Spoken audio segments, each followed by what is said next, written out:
Something spooky has been happening in the Yorba Linda housing market over the last 2 weeks, and it's something that we typically don't see this time of year. So what is it? Why is it happening? And how is it going to impact the Yorba Linda housing market over the next couple months? That's exactly what we're going to be talking about on today's episode. So if this is your first time here, hi, I'm Josh Alexander, your local Yorba Linda real estate agent, born and raised in Yorba Linda, and I've been helping both buyers and sellers for almost 10 years now successfully achieve their real estate goals with proven strategies and expert advice. So on today's episode, I'm doing my monthly housing market update for Yorba Linda. So we're going to go over everything that you need to know if you're thinking of buying or selling a home inside Yorba Linda from now through the rest of the year. So let's go ahead and get into it. Okay, so I know most of you are not interested in a bunch of charts and data. You really just want to understand what's happening in the Yorba Linda housing market and how is it going to impact me. So let's go ahead and go over that now. And let's start with the things that are pretty normal in the housing market before we get to those things that are kind of the oddballs that are happening right now. So first, let's look at inventory. So since September, inventory has started gradually going down, which is completely expected this time of year. As we head through fall, sellers take their homes off the market, their kids are back in school, so inventory tends to go down, completely normal. On top of that, we're also seeing the number of transactions go down in the market as well, which again is completely normal for this time of year, and that will continue happening as we head through the rest of the year as well. Now, if you're looking at how fast homes are going into escrow in Yorba Linda, right now about 54% of homes are going into escrow in less than 2 weeks, and 72% are going into escrow in less than a month. So about 3/4 of homes are going into escrow in less than a month in Yorba Linda. So we're still in a slight seller's market inside Yorba Linda, as well as most of Orange County right now. Now, here's where things start to get a little bit interesting. So if you look at the entire county of Orange, right now, demand has actually gone up by about 10% over just the last 2 weeks alone. So typically during this time of year, we're usually seeing demand decrease at about the same percentage as inventory, so it keeps the market relatively stable. However,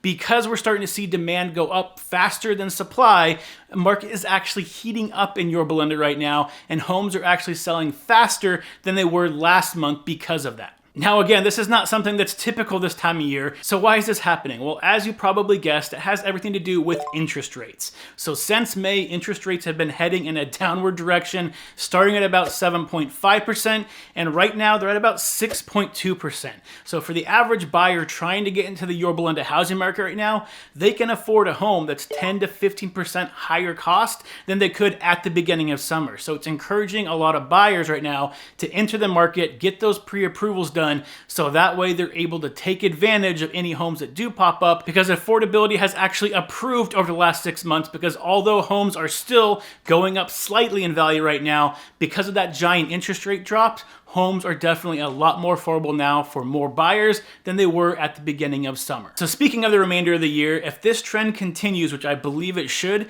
you can expect to see inventory continue to go down through the months of October, and especially when you get to Thanksgiving time, inventory tends to plummet. However, if interest rates remain around the same or even start going down a little bit, demand is not going to go down as fast as supply, which means by the end of this year, like I said in my last month's update, you can expect to see a housing market that is most likely hotter than it is right now. Now, how much hotter can it get? Well, a lot of it is going to depend on what those interest rates do. So right now, inflation seems to be mostly under control. So really the biggest thing that is going to impact interest rates as we head through the rest of this year are the jobs report. So the new job report comes out this Friday. So by the time this airs, it will already be out. But if unemployment suddenly spikes, then there is definitely a possibility that you start seeing interest rates slowly go down as we head through the rest of the year. If it comes in about what everybody expected, I would expect interest rates to remain relatively unchanged as we head through the next month or two. So a lot of what's going to happen towards the end of the year is going to depend on what the jobs reports look like in October, November, and December. Now, at this point of the episode, you might be saying, isn't there something major coming up over the next month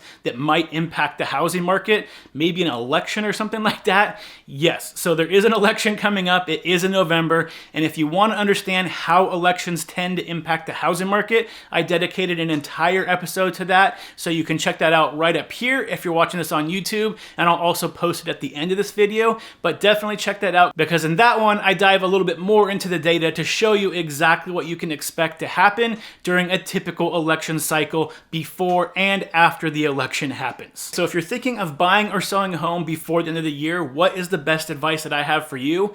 Well, if you're thinking of buying a home, like I've said through this episode, expect the market to most likely heat up as we head through the rest of the year. So if you're in a position right now, which I know it's extremely expensive to buy a home for a lot of people still, but if you're in a position where you're able to purchase a property, I highly recommend that if you haven't already, talk to that lender, get that pre-approval, because inventory is going to continue going down. So finding that home might take a little bit longer than normal. And when it does pop up, it might be the only one that pops up that entire month that you're interested in. So if you're not ready to be able to take advantage when that house pops up that's perfect for you, you're going to be missing out if you're trying to go through the whole pre-approval process and that home's going to be gone before you're able to place an offer. So make sure that if you're even thinking about going through the process of purchasing a home in the next 3 to 6 months, talk to a lender. It's free. That way you're going to be setting yourself up for success to be able to purchase a home if that perfect property does pop up in the near future. Now, on the selling side of things, the positive thing is you live in Southern California, so you don't have to worry about weather severely impacting how many buyers are looking for homes. Yes, maybe you'll get that occasional rainstorm or two between now and the end of the year, but typically that's not going to impact the demand as much as it does in other parts of the country. And the other good news for you is that, like I've been saying, it looks like the market should continue heating up as long as the trends continue for the remainder of the year. So if you want to sell your home, as long as you price it correctly, market it correctly, and you make sure that you're getting every single buyer you can into your house, there is a very good chance that you're going to be able to sell your home, sell it quickly and for a great price, and maybe even set a neighborhood record, because home values in most of Orange County are still slowly rising. So if you're wondering if you should sell this year or wait till the springtime next year, my best advice is talk to your real estate agent, talk over exactly what your plans are, what are the pros and cons for you specifically, and then figure out when is going to be the best time for you to sell your house based on all of that information. Now, if you are thinking of buying or selling a home sometime in the next couple months and you want a little bit more personal advice to figure out if now's a good time for you to do that or not, feel free, if you're watching this on YouTube, check out the description below. There's a link to my calendar where you can schedule a 15-minute discovery call. We can go over any information you want to go over, so that way you can start setting up a game plan to figure out when is the best time for you to really enter the market. And again, if you are thinking of buying or selling a home and you want a bunch of free resources to help you kind of walk through that process, again, check out the link in the description below if you're watching this on YouTube. There's a bunch of free guides in there to kind of help you get started and get you to a point where you're more comfortable moving forward. Now, if you do want to get some more information on how the upcoming election is going to impact the housing market, you can check out this video right here if you're watching this on YouTube. And if you want a better understanding of how the new commission rules that went into effect in August are impacting buyers and sellers, you can check out this video right here where I go over all the information you need to know. And finally, if you are watching this and you're considering making a move to Yorba Linda, I have a free relocation guide for you. You can check out the link again in the description below. It's all there. It's 20 pages long. It goes over everything you need to know about living in our city, so feel free to check that out. So until next time, stay happy, stay healthy, and I'll see you on the next episode. Bye, everyone.